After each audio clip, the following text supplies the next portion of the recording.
That was hugely energizing.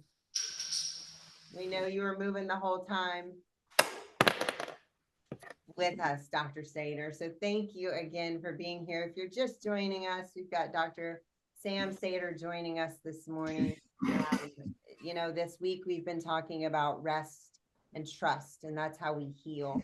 And one of the things I found about this magic place called rest when I can begin to understand it was it's also where you begin to let go and allow. You know, we talked about trust being allowed. And when I did, people come into my life like Dr. Sater.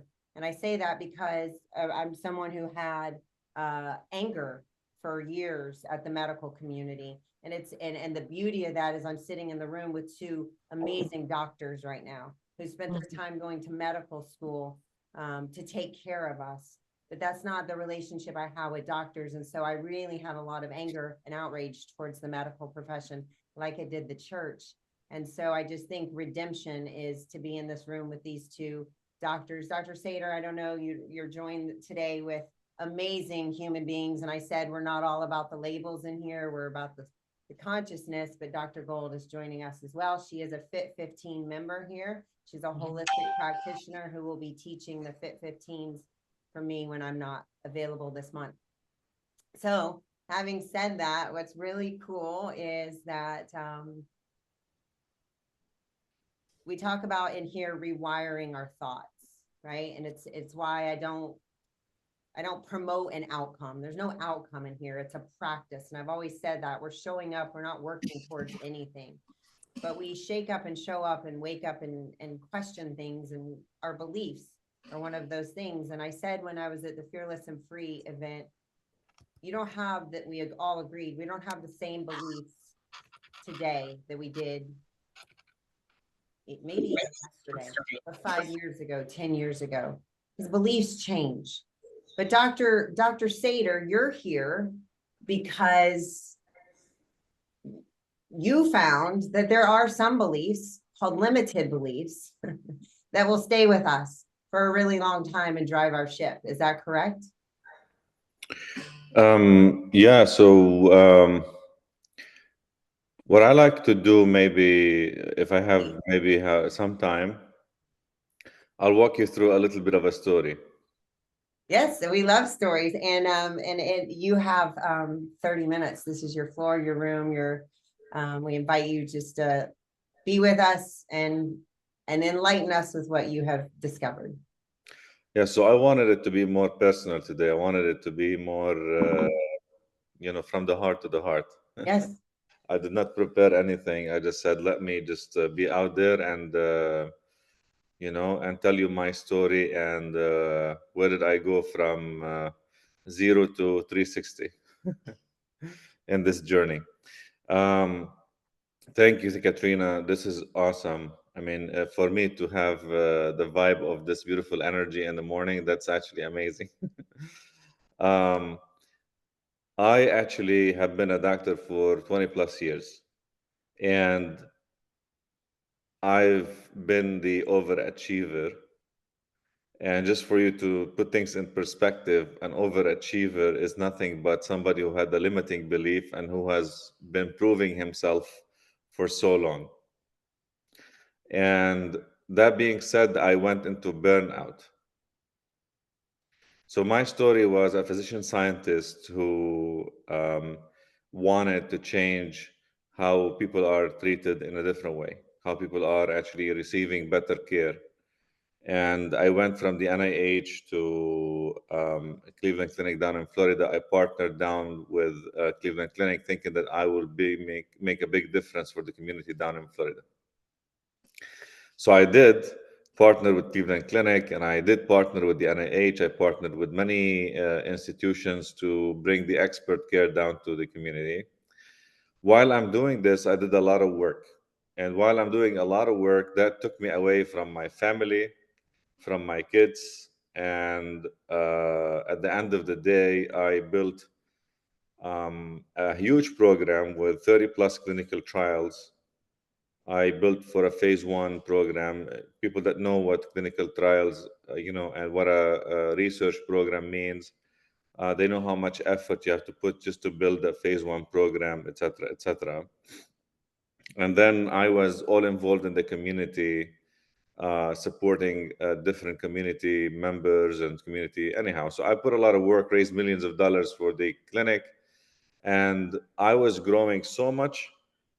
And my values were to bring quality care for the community. And at the same time, I was the head of research for the whole region of Florida for Cleveland Clinic, and I was building for centers of excellence, meaning to solve some of the big problems for patients, from access to care, delay in care, you name it. And I put a program together, and I raised another couple of million for that. While doing this, I was faced by the fact that I was doing something of a high value, while the clinic wanted me to do something completely of a different value. And that misalignment led to my burnout. So it was a value misalignment between what I value most and what I was fighting for, and what the expectation set, to the point where one of the C-suite people told me, nobody asked you to do what you do, while that was my actually contract with them. But anyhow, at that point, I realized there is something wrong. And I started questioning myself. Am I doing it for the right purposes? Am I doing it for the right reasons? Is that really what I want? And at that point, when I went into burnout, I felt disconnected from myself, from my family, from my children, from my patients. And worse than that, my judgment was clouded. So I'm used to be. I mean, I used to be a very sharp minded physician who knows his stuff very well, to somebody who is doing mistakes. So that rose a lot of question mark for me. And then eventually I realized I'm completely disconnected. And the way it felt, it didn't feel like fatigue or tiredness. I continue to tell people that it felt like I'm spiritually dead, mentally dead, and neuro-emotionally. I felt like my energy, there's no more energy there. I was somebody who is full of energy, like a tsunami moving, literally, like when it comes to working out the things around me. Anyhow, so I went to therapists, I went to coaches, I went to many people, and there was no clear answers. And I started reading about this. I read over 300 books, you name it, in psychology, psychiatry, neuroscience, quantum physics. I put a lot of effort just to understand what is going on here. And I realized the problem is I didn't know who I am anymore. So there was a loss of identity, a loss of um, uh, where am I in life, where am I going, what am I doing, etc. And while doing that, I actually went back to all my history, from the time I was born till the time I was curing stage 4 cancer, and giving people hope, and giving people chances to live much longer than the national average.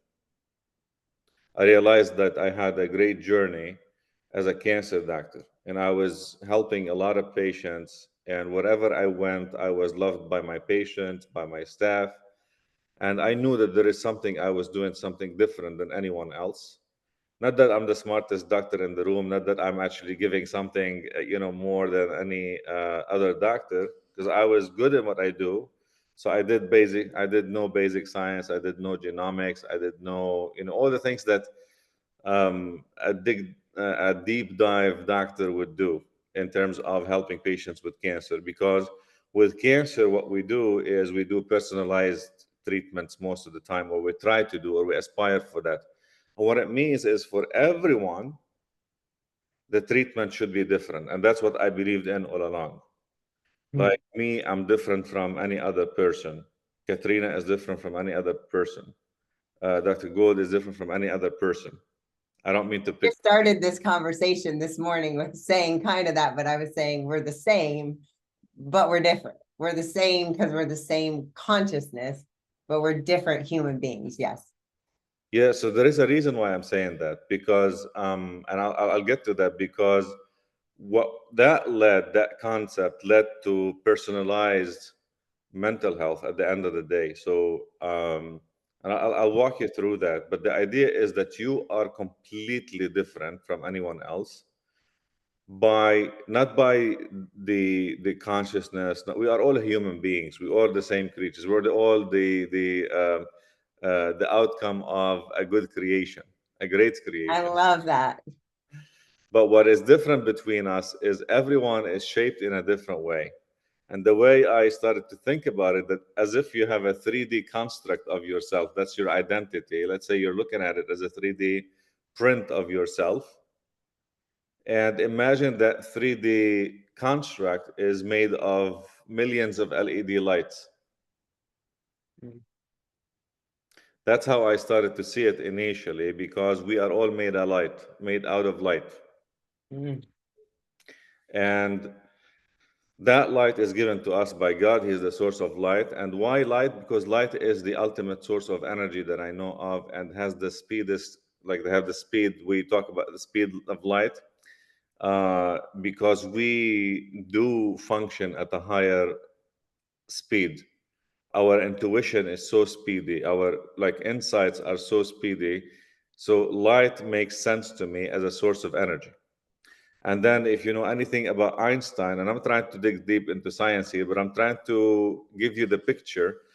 He talks about energy, that energy is nothing but a change from one form to the other.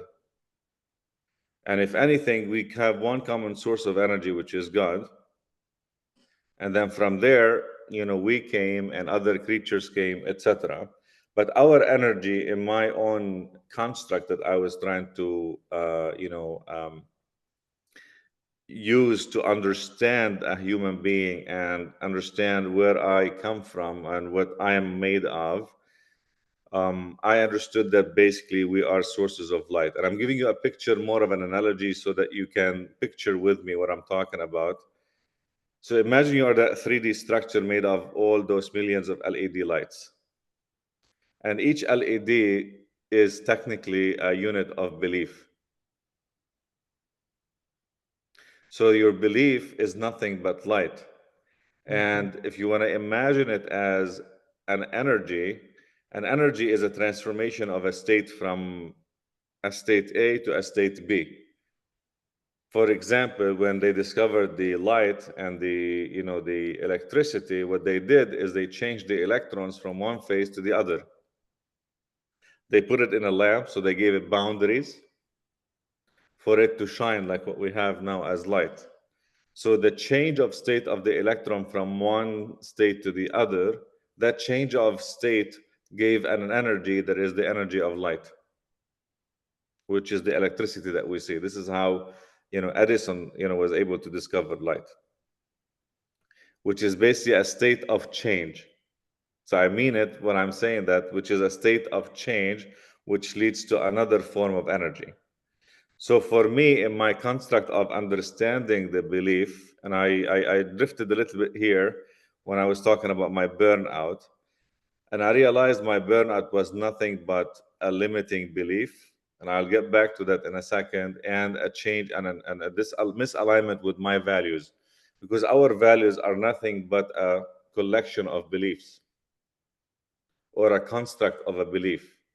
So if you imagine your belief system or your cognitive thinking, meaning the way you think, is a matter of language, a set of rules, let's say, if so, I do so, if I feel so, I do so, then it is actually more like a book that you have in your head, which has all the alphabets and has these words and sentences, etc. And our values are sort of the in the essence is similar to that. So if I go back to that construct, just for the sake of the idea, so we are made out of light, and then I started seeing that if that light is all there, that means I should see all reality as is, and light is nothing but reality, which is the belief about something. And a belief in that construct that gives the light, which is the change of state, is the change from nothing, from nothingness to a state of being. So when you say I believe in something, like for example, I believe I am good, so I am good. So you are in the state of being good. So for me, this is how the brain interprets belief, is basically a state of change from non-existence to existence, which is the state of being. And that state of being is given to you by God. So when you have all these sets of belief as light, that means that this is the ultimate reality, because light is the full spectrum of all colors. Then you are complete. You have all of yourself. You can see yourself as a whole, and this is your true self, full of light. And what I mean by that is, when you were born by a set of beliefs that tells you that you are a whole. You are coming from a whole. But what happens is, as we grow between 0 and 7 years as kids, and this is what Freud talks about, is that that light starts to dim in certain areas. The way I saw it in my construct is that if we have light coming in, which is the insight, imagine that that light was denied or rejected by your parents. You're coming to tell your parents, you know that you're enough. But if somebody tells you you're not enough or makes you feel you're not enough, then that belief will sway away. Instead of manifesting as the full light, then you put a block on it. You choose not to believe what God gave you as a true belief, for you cannot basically not accept what your parents are telling you, because for you, between 0 and 7, they're like gods for you. They're the source of life. Without them, you feel like you will die. So I gotta believe in my parents, and I give up a part of me to believe my parents. So a kid that comes in, for example, playing, one of us playing, if you remember in the old days, if you're coming to play and you're full of energy and you're happy as a kid, and all your clothes are dirty, and then your mother or your father, for example, tells you something that makes you feel uncomfortable about yourself, or if you're seeking attention from your parents and you don't get that attention, you will internalize some of it as a negative thought on yourself. So what we do technically as kids, we sort of F ourselves in somehow by taking negative beliefs and believing it about ourselves. So limiting beliefs are nothing but that light that is dimmed, or the light that came in from inside, which is the insight, was diffracted by shame, fear, whatever, into another form of reality. So now every one of us has a deformed reality, and this is what we call perception.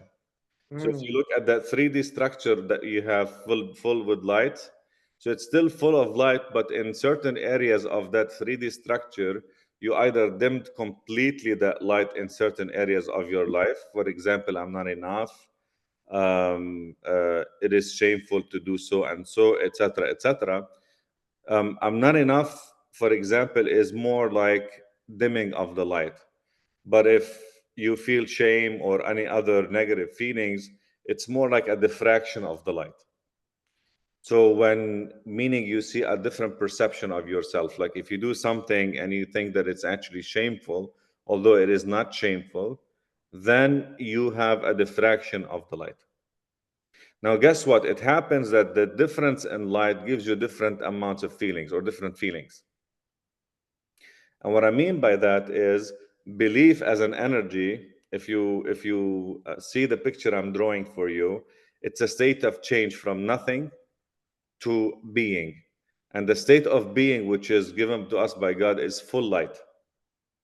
But if I don't believe that completely because I have a limiting belief, so limiting belief is believing something different from what is originally given to us.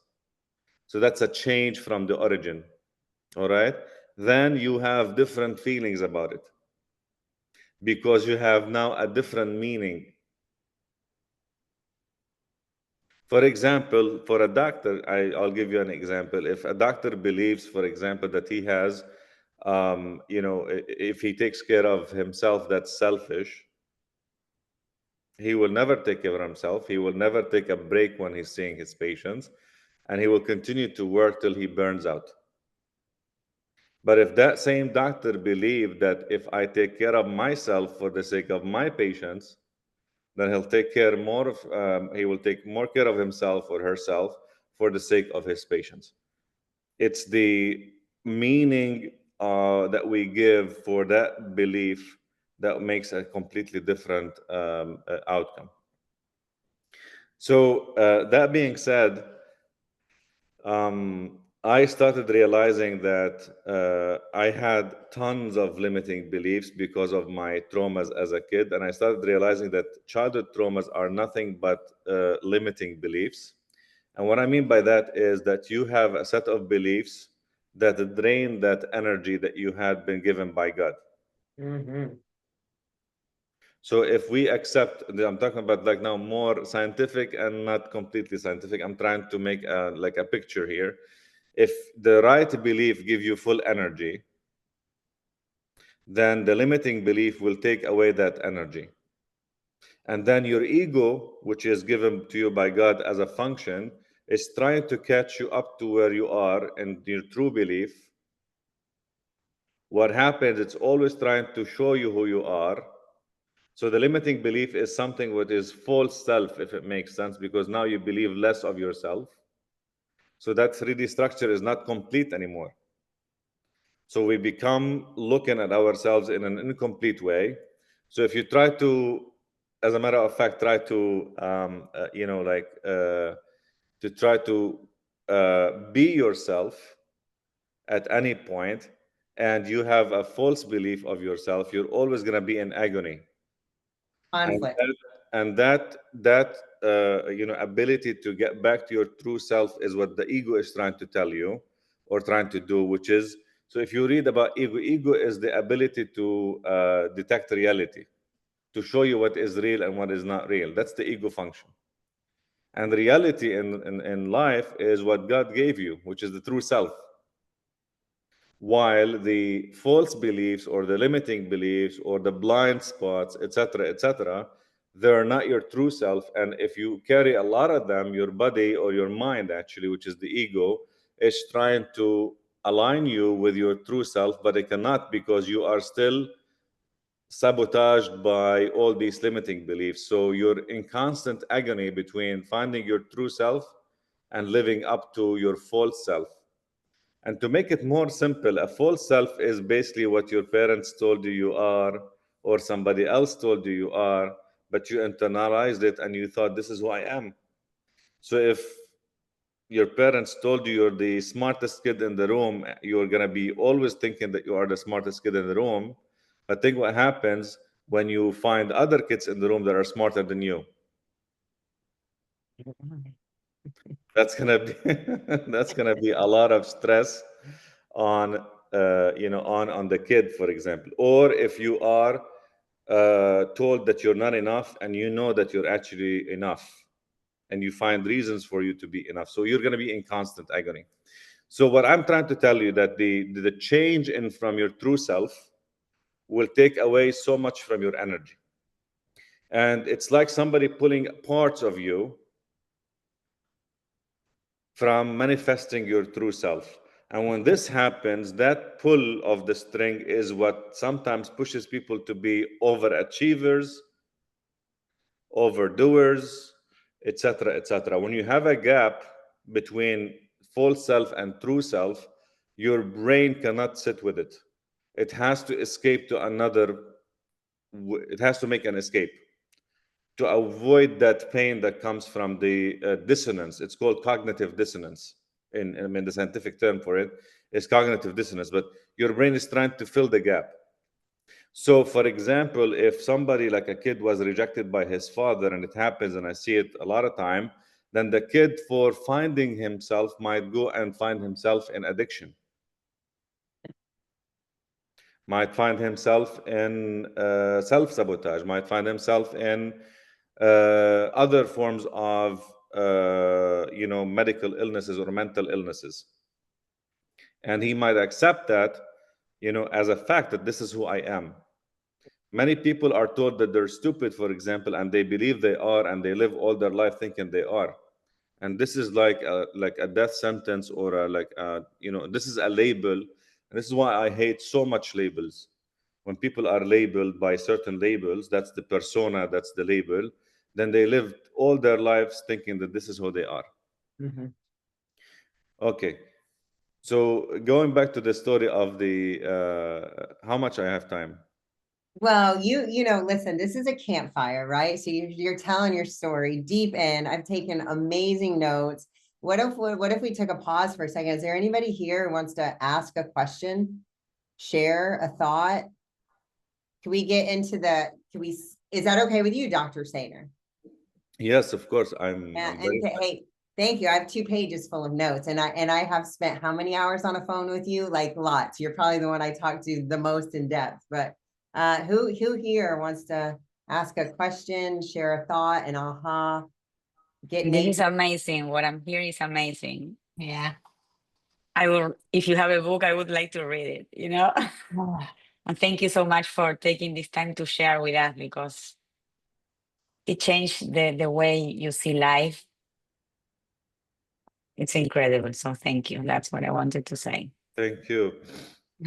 There is more to it. I am trying to give you some of the pictures. I hope that it resonates. Yes, but it's a completely different view of life, and I wonder what else can I do to make it happen faster, because I started this awakening with Katrina, but I feel that I desperate to get to those changes. But on my way there, I see that, oh no, I did it again. Oh no, I have to think in a different way. And I would like more tools to make it happen quicker. So, I feel more at peace. Let me give you a small hint here. And when we start having the shoulds and shouldn'ts, be sure that this is actually a limiting belief. When your brain starts telling you, oh, I should, where should I do, that's a limiting, so that's part of the limiting belief. Because what the switch happens is when you start thinking that I choose, because now you're using your higher power of consciousness, which is the power of basically of choice. Consciousness is nothing but a level of awareness that you're at, where you can see, if I were to choose choice A or choice B, I know what's going to happen here, I know what's going to happen there.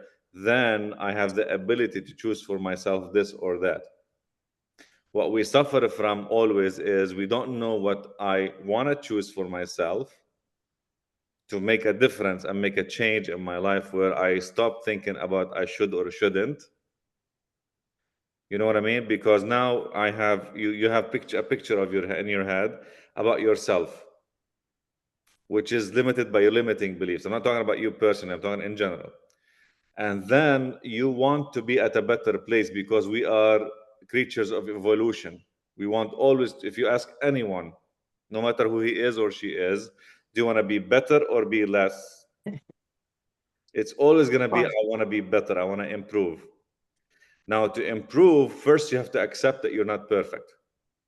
So acceptance is always the first step. Acceptance. Acceptance. So there are actually five. Hey, Dr. Sater, can we just have an exchange about the perfect word for a second? Because I think that word we get tripped up in our culture. And I think you and I have talked about this before, but if not, this is a get naked. We don't hide anything in this room. Mm-hmm. The concept that we can't be perfect. And Dr. Sater and I, one time, were on the phone for 4 hours, and we after that revealed that one of my limiting beliefs is I have what I forgot. Wait, that I'm reaching for perfect. Like I believe I need to be perfect. I have this limiting belief that I'm not perfect. But what has been revealed to me through letting go, through getting naked, through awakening is that in my essence, in my nature, we are perfect because perfection is whole, but that's not part of the human condition. So in our essence, we're perfect, but we can't be, there's nothing we can do that's going to be perfect here on this earth. And that's, I think, maybe a little confusion because we come from it. So we know the wholeness, our true essence, like you say, our real self. We know that wholeness. We're looking for that love. It's a perfect divine love that we come from. So we are it. That's all I'm going to say until we hit the human costume. And then, like you said, in childhood, we all get fucked up. So if you go back to that 3D structure I was talking about, Yes. that 3D structure, if everyone has the same 3D structure as a humans, we will be all the same. So limiting beliefs, I first thought that they're traumas. I thought that they were so bad, and I hated my parents for so long, till I realized that these are the gifts of life. So if you imagine that 3D structure goes all the way to infinity, that's going to be God. There is no dimensions to God, etc., etc. But for us, we have certain limitations. That limitation of how much we can glow, so to speak, which is perfectly right, meaning you are whole because you're coming from the whole, but you're not going to be 100% whole in this life. Yeah. So your journey in life is to figure your extent of wholeness, so to speak. And that's what the journey is all about. That's the evolution. That's to discover your potential, so to speak. If anything, let's say I, want to whatever value you're seeking, whether it's health, wealth, relationships, etc. You are gonna achieve a certain amount of it, but you will never have the perfection that God gave you. And the reason why we have limitations to what we can manifest in our physical world. And that being said, the limiting beliefs are pulling you back in certain areas of your life.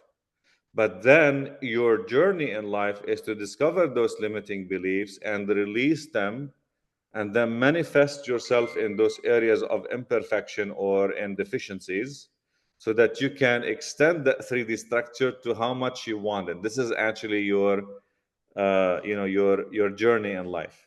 So for example, you can be today somebody who is not aligned in wealth, doesn't know the wealth dynamics, doesn't know how to be healthy, or doesn't know how to run relationships, for example, because you had failures in relationships because you had limiting beliefs. And then you had a trauma bonding, which is called trauma bonding with another person.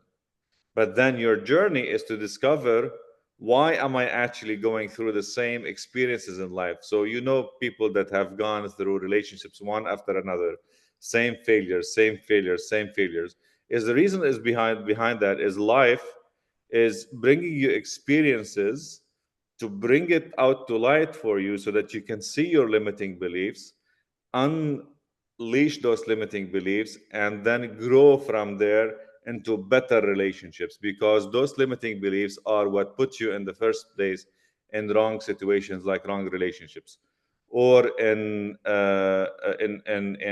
patterns of, for example, poverty rather than wealth, or in stress that led to disease rather than taking agency. And agency here is what I'm talking about. Taking agency meaning being the driver of the ship, the driver of the ship, or the captain of the ship, that will steer the ship towards whatever direction or choice you want. And you can choose healthy or you can choose unhealthy. And for you to be able to do that, you have to unlift those limiting beliefs, those wrong beliefs that you had acquired or you had actually accepted.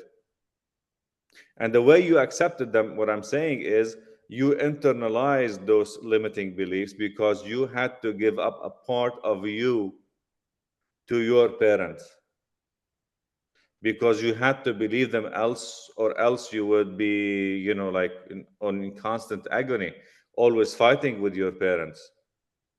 And what happens is you give up and you say, you know what, it's okay, I'm gonna let that happen, I'm gonna let my parents, accept what my parents told me. And not only that, this can also happen later in life. This is what they call it brainwashing. And this is what actually Mark Seligman talked about in learned helplessness. Even if I'm a doctor, for example, when I became a doctor, I learned a set of beliefs. Those sets of beliefs about medicine were given to me by the medical school, by whoever taught me. But who said those sets of beliefs are really true, or I cannot break through them to do something much better? So it's always that limitation, that actually boundaries that were set for you, which I'm calling technically the limiting beliefs. So limiting beliefs are a mindset, Boundaries. like a box of thinking that puts you or a sort of thinking that puts you in a box where if you go out of it, you become something different. I'll give you a more practical example to make more sense. You know why Italians are Italians, Germans are Germans, and others are others? It's simply because they have a set of beliefs. And those beliefs are shared among the community. So this is like when you see an Italian behaving the behavior that they have, is because they have a set of beliefs about themselves and life, etc. And this is how you know they're Italians. And when they go out of the Italian community, for example, they will not feel comfortable. It's just very interesting, but this is what it is. So a limiting belief is something that you acquired, and you set as this is a code of life.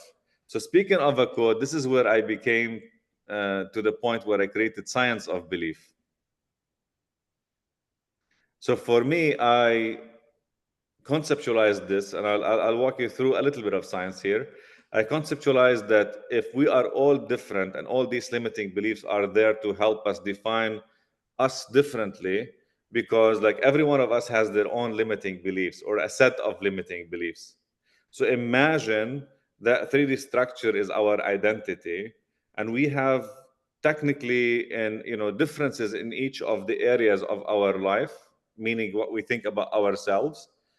For example, I think I'm enough in like 70%, while Katrina thinks she's enough in 40%. Not that that the numbers are right, just the idea. Then Katrina will behave completely differently from me. Yeah. And those beliefs, or like the amount of belief or the direction of belief, will determine how Katrina is. So when you talk to somebody, you know their personality, and your brain can see that personality. And that personality is coming as an output of all these sets of beliefs that the person carries. Now, those beliefs can be changed. So you can see somebody that you know today, and 10 years from now, you see them a totally different person, because those beliefs can change over time. And actually, we are meant to change and recharge ourselves with the new beliefs that are more like true to ourselves. And this is our journey. And the journey, by all means, is to find who you truly are, because when you find who you truly are, you will find that you are nothing but part of God. You're nothing but light. And then you all along thought that you are less than light. And this Right. is the limiting belief.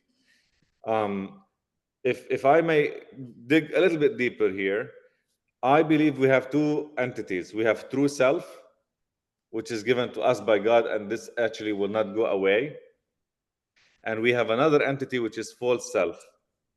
So if you imagine that the true self and the false self are like the DNA, you have one helix of the DNA, one helix of the DNA. One has all the right codes, and one has codes that were overwritten with our experiences in life. If you know anything about DNA, for example, you hear about the mutations. I don't know if you're familiar with that, but the idea is when you have a mutations, it's nothing but a shift from the origin. And the DNA is made out of codes, 3 letters. So for me, belief is nothing but DNA, but made out of 4 letters. And those 4 letters are what I call the brain code. Similar to the genome, if you are familiar with the genome, like you take a DNA swab, for example, to know your ancestry, for example, they take, the DNA. Same thing for the brain. I believe that we have a thumbprint, we have a fingerprint that makes Katrina, that makes Sam, that makes Tanya, that makes, everyone, you have your own fingerprint of the brain DNA. That's in my, belief, is what makes us different. Now, those copies of the DNA, they can be changed.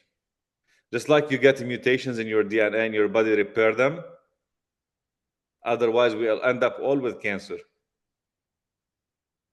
If the body didn't have a mechanism to repair all the mistakes we have in our life, because imagine everyone told you something bad about yourself, you're going to believe that.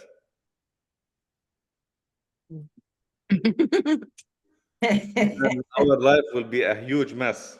So our brain has the capacity to look at any belief that is, because belief is nothing but, I was thinking yesterday about this, like a word is a responsibility. A word that goes out of my mouth is a responsibility. Why? Because if I say a word to somebody, I could hurt them, or I can make like their life completely different. Imagine some people's lives were ruined just by a word. Like, if, for example, one of your kids or you or anybody that has been in school, for example, and one of their friends told them, "Oh, you're fat." One word could make, and they actually internalized it and they believed it, all their life will be ruined. And this is serious, not like I'm like, it is true. And this is, most of us suffer from those beliefs that we internalize, which is the false copy that we acquired because we trusted a friend and we took their ideas and we thought that this is us. And guess what we do to each other all the time as humans? We mirror to each other. So imagine, and I give this example to make more sense, like imagine a husband and a wife living together all the time, and the husband is telling the wife things that he sees in her that are wrong for him, and she does the same thing. And they never come to to a common point, and they keep fighting for 20, 30 years the same way. And the reason this happens because she is not blind to his blind spots, so she sees his blind spots where he cannot see where the wrong things about him are. If it makes sense, you have limiting beliefs about yourself, but you're behaving in a completely different way. Your wife will see all of that and she will mirror to you. She will say, "This is what you're doing is wrong." And you'll say, "No, I'm doing the right reason." Why? Because he does not see it. And that's how I was able to forgive my parents when I realized it's nothing but blindness. That my parents loved me, but the reason why they did what they did to me, for example, is because they were blind. I cannot imagine a God puts in a heart of a father or a mother, and I know for a reason because I'm a father and I talk to many fathers and mothers, that they love their children. There's no way that they want to hurt their children. There's no way on earth. Same thing for brothers and sisters. There's no way that they want to hurt each other. And what they're doing is they're trying to mirror to each other. Now, if you have a mirror that is turbid, that is actually messed up with fear, with shame, with all these limiting beliefs, guess what? You're mirroring in a wrong way to the other person. And same thing happens from the other side. The man is trying to mirror to the woman, and the woman cannot see her blind spots, and they keep fighting forever. And the solution here is that the awareness for both of them raises up to see that they're beyond their image. They are above the image that they see for each other, and they see themselves as vulnerable to all these limiting beliefs. And then when you raise awareness and consciousness, then you can start seeing, oh, I have patterns in my life that are wrong. And what I mean by that is when when actually Freud said that we are creatures of repetition, it's really we are creatures of repetition. It's nothing but we are like some form of AI where you have a pattern, a loop. Mhm. This is what AI does. It's a loop. And that loop is part of the brain code. And if I give an example to make more sense, this is what the brain code is all about that I talk about. This is what the science is that I call the belief science or science of belief. Belief is a form of energy that transforms to emotions, emotional energy. So now this is what I call neuro-emotional energy. So the neuro that basically that is brought by the brain, by the construct of the brain as a thought, which is a belief, is a change of energy. I call it light. But if the light is actually dimmed by the limiting belief, then you're getting less than the light. Then because of the less of the light, you will have a different emotion. So if I am actually operating with a belief I am enough, I have full energy, then my emotions will be in the right way, in the right setup. And then my actions will follow because I'm operating from a good energy state, from a good emotional state. So you have belief, emotions, then actions, and then actions have a meaning, they have a weight. And actions, you know that I know, I don't know if you know this, but we say that actions are nothing but their meaning. If I gave Katrina a book and all what I mean by that is to have her flourish and learn and become better, I have good intentions. I am doing it for the good reasons. What I mean by that is good. But if I give her a book and I'm actually waiting in return for something, that means I'm doing it for myself and I'm selfish. So these are the same exact actions, giving a book, but they have two different meanings. So this is why I say there is a beam unit, which is the belief, emotion, action, and meaning. And those are more like a loop that continue to repeat itself. So take any action in your life, any action in your life, you'll see it follows through that pattern. There is a belief that you have, there is an emotion you feel, and you have an action that you do, and this action has a meaning. The meaning is more the you know the so there are the feedback that goes back to the brain. And this is why when for example, if I'm talking to somebody and they feel happy, their face will light up and be happy because they're actually interpreting the meaning of my action, because you're always looking at the meaning of my action, what it means to you, right? Like if I did something good, you will be happy. If I did something bad to you, you know, then your face will also change. That change in the face is actually the meaning went into giving an emotion based on the belief that you have, and then that emotion turned into basically your facial or nonverbal expression. So I give an example, like one of the limiting beliefs survey asks a question: how do you feel when somebody criticizes you? Defensive. So I asked this in a recent conference I went to, and most people were giving me actions. No one was giving me emotion. And I realized so many people are detached from their emotions. Even actually psychiatrists and psychologists in the conference, like I would tell them, how would you feel if somebody criticized you? And the question is how you feel. It's about a feeling. So identify the feeling that you know that you feel when somebody is criticizing you. And the reason why is, why am I asking this? Because when we do the survey, and this is the secret to it, and I'll try to finish out there, Well, and I have the survey loaded and waiting in the chat. I didn't want to give it yet because I wanted them to be, so yeah, we'll wrap it up and share the survey and then tell them how they can Sure. hear more of you. So the idea behind it is, if I asked you, Katrina, how are you feeling today? And you said you're happy, but you're truly not happy. Guess what's going to happen? Conflict. You're going to say, yes, I'm happy, but you look at your face, your body, our body doesn't lie. That's the cool thing, that, this is a fact, that our bodies do not lie. And that's why if you see people that say they're happy, etc., and they have millions of diseases, there is something to it. You need to know they're struggling inside of them. And that's why I started linking belief to medicine, because I think that all starts with belief. Belief is the code of life. Belief is the energy that can be mapped all the way to cancer, to other diseases. And it's not just like what we've been told or we've been taught, that it's just the cortisol or the dopamine or the serotonin pathways that we know of. I think that belief can shape our lives, even for diseases like autoimmune disease.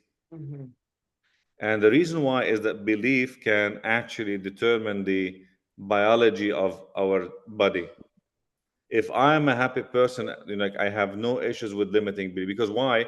Because when you're having a cognitive dissonance that we talked about, I call it also brain fib, because your brain is trying to figure out that your true self, or you're actually thinking yourself is something different. Then that will manifest in your body as stress. And I actually witnessed that myself. Years back, I used to carry a lot of back pain, and I'm young. I mean, you know what I mean? It didn't make sense to me. But I had a lot of stress, and now I understand that I was running in the autopilot mode at the time, and the survival mode, where I brought on, this is what they call they call it basically trauma recreation. Trauma recreation, or you bring trauma from your childhood. For me, it's like a radio station. It's an emotional station where you bring all your emotional energy that you lived between 3 and 7 years old in your childhood back to your adult life. When you go into survival mode, this is what happens. Now, I witnessed it, and I had the privilege to see that in my cancer patients, because guess what? Cancer is one of the most threatful conditions in any life. It's a like, for many people, they think it's a death sentence. So imagine, when somebody is threatening you with death, what would you go to? You would go to survival mode. And in survival mode, all these limiting beliefs will surface out. That's why when you see somebody angry, they say, when you see somebody angry, you know that who they are. Not really. You see their limiting beliefs. You see their false self that was given to them. Because I believe in humanity. Personally, I believe that every human is a good human. Amen. I believe that we came from a good resource, good source. We did. Yes, we did. And there is nothing like bad person or evil person or whatever. I believe either you are blind or you are enlightened. You are either light or darkness. And when you're in the darkness, even the narcissist.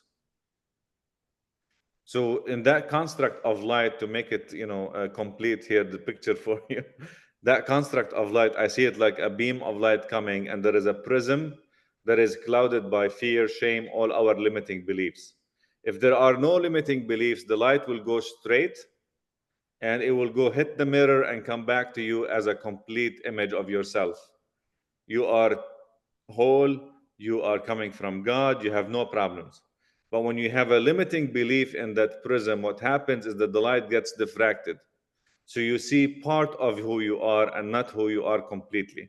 And this is why we have different perceptions. And that's why they say, for example, we see God in different ways. Like, the way you see God is different from me, because I have completely different perspective. What happens for a narcissist, in my opinion, with my humble opinion, is that the light So their prism is completely clouded because they have so much traumas about, so they can't see their true self by any means. So the light gets diffracted back and they only see themselves. So they believe that they are God. They see the light reflected completely into themselves, and they can only see that they are the only source, and they think they're God. And that's why, in my opinion, they see nobody else. Not that they want not to see anybody else, because they have complete blindness. And that blindness makes them victim all the time. They want, and they are running out of negative energy because their energy is not manifested. So they want to suck out energy from other people, and they don't mean it. But this is how they operate. And they, unfortunately, they're living in the dead. I mean, there is a saying, that in living well, and this is actually what's happening to the narcissist. I, have so compassion now for narcissists, not because of their actions. Their actions is not acceptable by any means. So we separate here between the action and the human being, because you have a human being and not a human doing.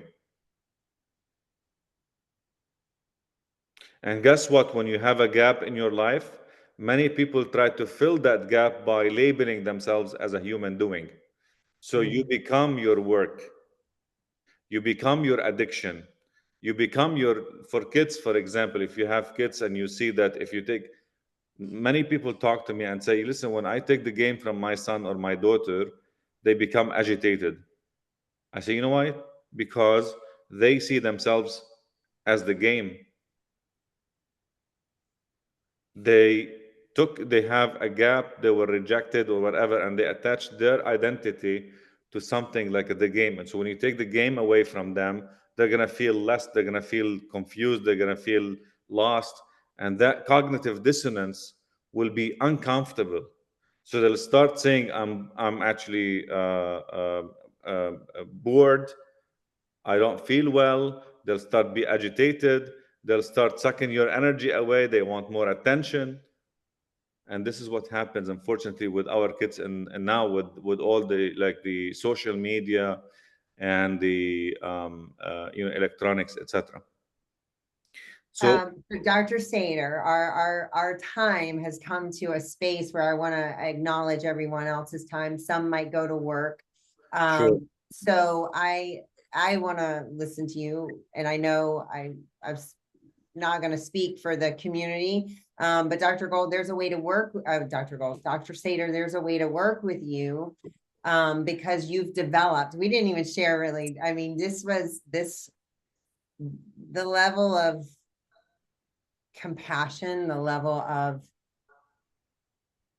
truth, the level of beauty in your work is just like getting to hear it all again. I've heard it, I've so many times. It's so beautiful to hear and to resonate. And it's that space of wanting more. So I want to hear from all of you real quickly. I put the survey in the chat. Do you want to talk to them about the survey and like what happens after that? And then if I'll we could invite you back to another campfire, ladies.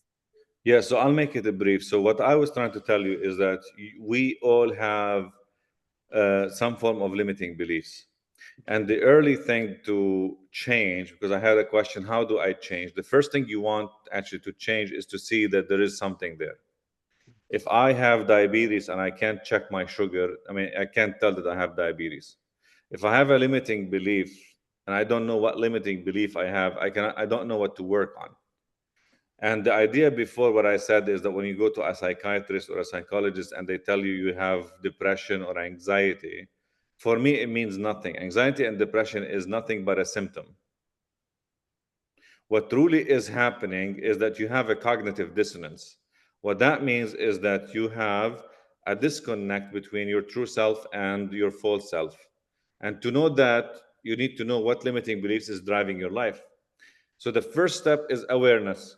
And to do that, I actually developed something to take it away from the bias, because I am a completely biased person by all means. And if I'm preaching for that I have limiting beliefs, we all have limiting beliefs. So my, my filters, my prism is definitely clouded with all my traumas from childhood. So if I am a psychiatrist, for example, and I give you my opinion, it's going to be not 100% right because I am biased. So what I developed is a way of doing the diagnosis of limiting beliefs outside the bias. And the way to do that, I use technology and the science of belief that we developed to actually, so technically, I ICD code all the limiting beliefs that have been described in literature. You can imagine I have more than 140 codes for all the limiting beliefs. So it became more like diagnosis of diabetes, hypertension, you name it. And I put an ICD coding for all of that. And then I made an algorithm that it's like being a doctor. Like how do you define diabetes? Then there's rules for that. Sugar above certain amount, etc. For limiting beliefs, you also have findings, and then we do an interview. And from the interview, what we do to make it more understandable, we take all the data from the audio, the video, and the text, meaning your answers, and then we process that data to translate it into another form of data that goes through the algorithm and takes us to the diagnosis. So this way, it's not my filter, it's not my mirror, it's not Katrina's mirror, it's not somebody else's mirror. It's a true scientific mirror to find what limiting beliefs somebody has. And this is what all the survey is all about, or the screen is all about. Now, obviously, that screen will improve with time to to do more things, but that's the idea behind it. I love this. I love this whole hour. I want to give the ladies a chance to come on for just a second, ask a question. I know probably one of the questions with how can I change is like, what I wanted to acknowledge Mary Lou's statement earlier is we can't hack the process. It's awareness is understanding. We can't hack the process. And I only know that because I tried to hack it with everything. All the all the silent retreats. I wanted to go faster and be better tomorrow. Shit to linger with me. But meeting, this work with Dr. Sater has, I can share this. We were on a phone one day and I'm like, you know me better than any person in the world knows me right now. Thank you, Jody, for being here. There'll be information in the community about how you can continue your work with Dr. Sater and I, because we don't want to leave you hanging. There's this knowing now. You are this beautiful beam of light. I hope you walk away with that today, really, really knowing, because we can tell you, but until you know it. But like, that's such a beautiful image of to look at yourself and know you were just the light, and that it's just been dimmed or diffracted. And that wholeness is possible on this earth. Look, I mean, it's transformation. And this is focused, intentional transformation. We're just meeting every morning, remembering, oh yeah, we're transforming. Let's be easy on ourselves because it's not easy out there. So, but we know we can do hard things. We know that the challenges, these limiting beliefs can be busted wide open, but it's not quick. It's not overnight. It begins with awareness and then patterns, habits, practice. So, Dr. Sater, I just want to say thank you. Ladies, do you have a quick question? Because for sake of and respect of time, I want to open it to you to share a thought, a question, and then we are going to jump, and then Dr. Sater will share more information in the community for a part 2. I just wanted to say thank you to Dr. Sater. I felt when you were speaking earlier about burnout, the same thing in medicine as I was practicing. You just are told you have to be to be enough, you have to do and do more. So I was getting a lot of burnout. And now I'm in the stage of doing less, but feeling more. And it feels really powerful. Even this morning, I have this, well, I don't want to own it, but there was a floater in my eye.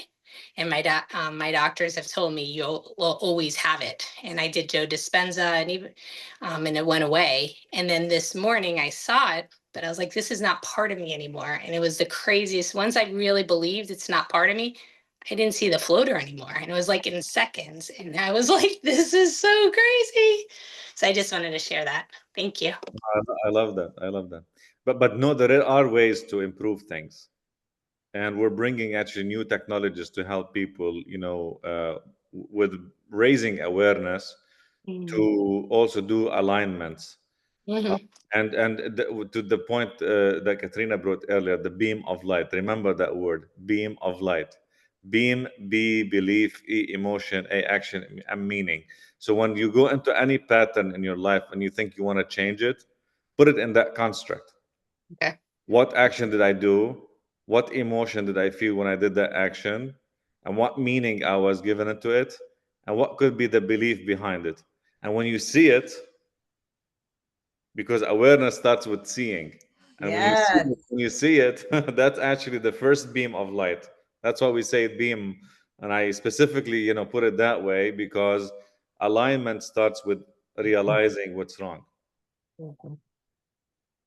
And I often say, and I know I've said it in here before, too often in our culture, we focus on the crucifixion, which the cross does represent when we want to see it, forgiveness.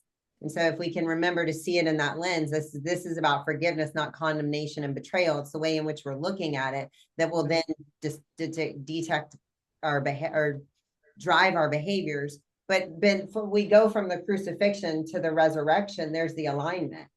Right? We can be misaligned here if we're in unforgiveness, if we're in condemnation or betrayal of ourselves, because we think we're bad, that we have taken on someone else's beliefs. But if we step back from that, then we make them bad. If we can't see we're bad, we're going to make them bad. Like Dr. Sater said, to not make our families, bad, our husbands.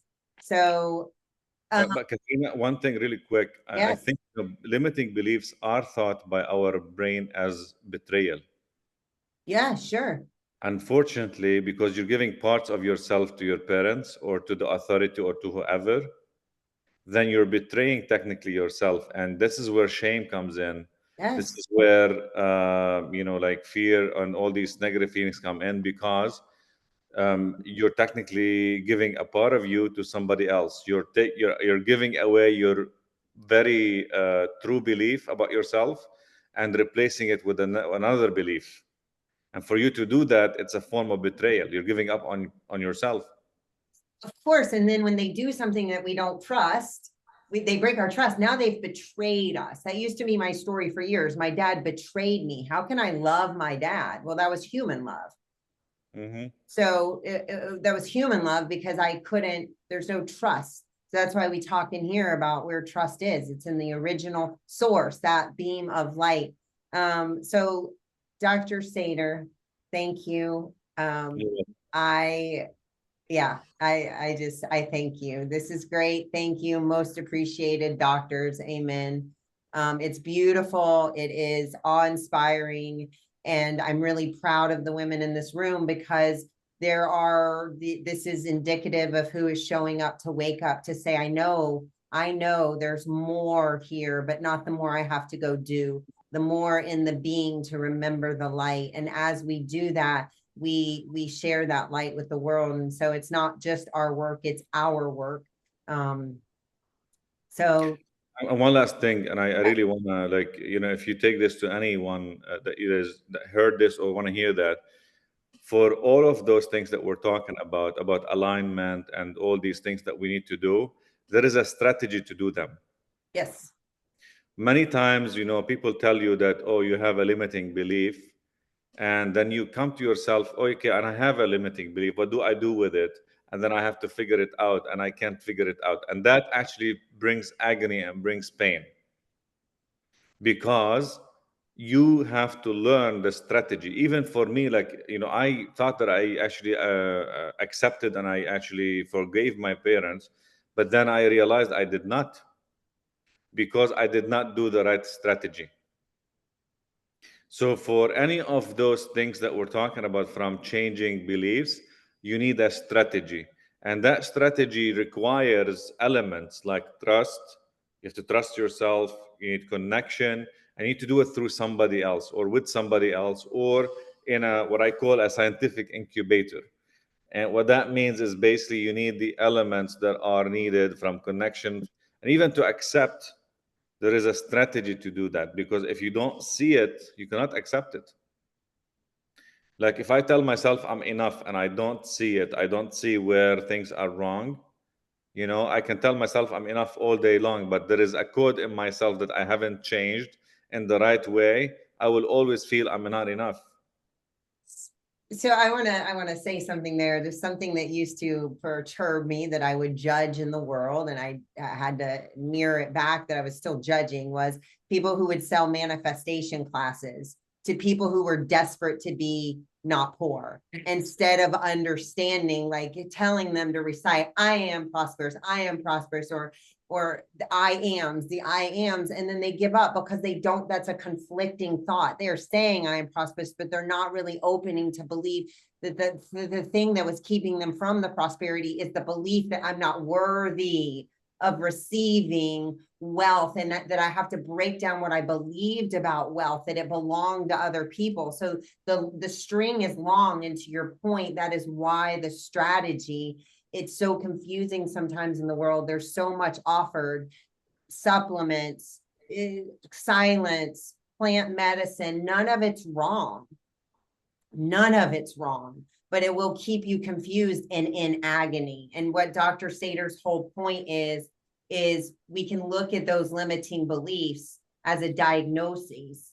And instead of being our diagnoses, we can remember through that diagnosis that we're whole, and we can release, not overnight, not quickly, not tomorrow, but the Course says in a holy instant, because in a holy instant, it will become, once you become aware and you have the strategy and you do it in community. And I think that that is a big part of what AI is going to bring to this world. It's going to bring us back into community, because look, you can go to AI right now and do anything you need on it. So I think we're going to start to see a lot of jobs less needed, and less demand means a vacuum.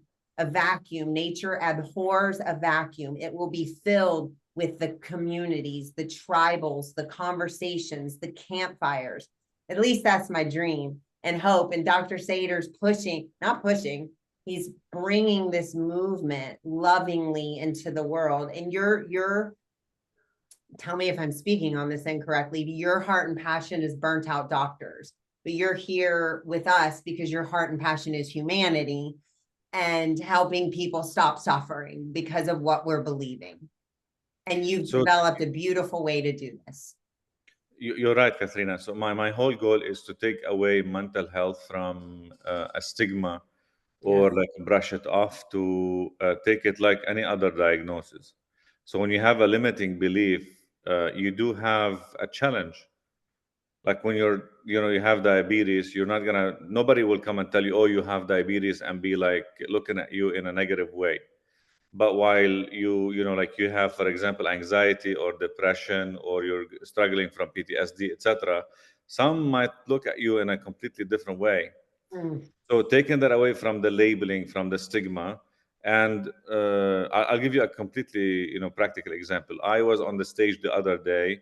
I had complete set of expectation different from what has been prepared at the stage, and I couldn't give my talk.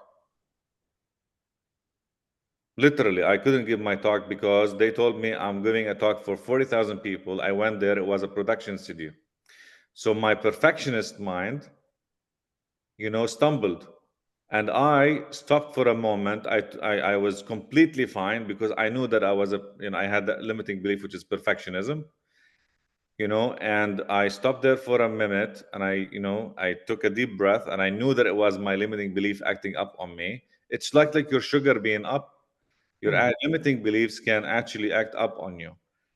I think to Mary Lou's points earlier, I think these will come back to you, but as the more you practice, rewiring, the better it would be. So for me, I stopped for a minute. I went down. I said, "Excuse me, I'm gonna go shower. I wash myself." I did not feel any shame or anything, because that has already been, addressed before. But I knew that my perfectionist mind is working against me. So I took a moment for myself. I went, showered my face, and came back and gave the talk. But I knew at that point that this is the limiting belief that was limiting me, and I couldn't give the talk. I just literally couldn't give it because it was supposed to be on a teleporter, and it was. I mean, there was a setup that we were talked about, and I went there, and it was completely different. You know, so my mind wanted things to be as I had them, as they expected by my head. Anyhow, but you understand that this, when you have, you know, like you have set up in your mind, which is the beliefs that you have, if any shifts happen, it might actually drift you to a negative emotion. But And once you know it, you can actually work with it. I loved that when I asked you about California, it was positive, and it is positive. You found the way to remember back to what's real, and that's beautiful. You're doing your own work. I think that's what is the recognition that we're all in transformation. There is no destination. There is no guru. There is no, you are your teacher. You're going through this life, and you are the student. We are always everything. There's nothing in the everything. So this has been a campfire session to be remembered. That campfire, you brought it hot, Dr. Sader. And I just want to thank you for being here. I want to thank you women for being here. Stay tuned in the community for how to get part 2 and how to get into the strategy for you, not because there's something wrong, but because we have a new awareness. And that's what we do in FIT15 as we gather every day, Dr. Sader, to practice the rewire, because they do come up, not here, but as soon as we go into the world and we have the conversations with the people that we've given lovingly some of our light to, and we really want that light back. So thank you for being here, ladies. Thank you for being here. Have a miraculous weekend. Mary Lou, did you have something you wanted to share? No. I was going to say thank you, and I'm willing to work on this and the strategy, you know, to just to be more aware. Yeah, thank you to both of you, and it was great, Katrina, that you brought him here. I would like to hear. I could hear him like for a couple of more hours, but Our longest conversation thus far has been 4 hours, and I feel the same way, but he's a very busy gentleman. So the fact that he would even graciously give I know. Thank you so much. So you will be able to hear him more, Mary Lou. Don't worry. We're working on bringing a, because he wants, and I want, and together we want women to get results, to feel results, to stop believing and suffering has to be part of this journey. So that's why you're here. And I wanted to acknowledge that too. Look how many of you are here, right? Because from an abundant state, look how many of us were here. But for all of our sisters who couldn't get here this morning, right? That's okay. That's okay. But we don't worry about the masses right now. This is this sacred space. So I'm just way to kick off our weekend. And happy weekend for everyone. Yeah. You too. Thank you so much. Thank you. Goodbye. Goodbye.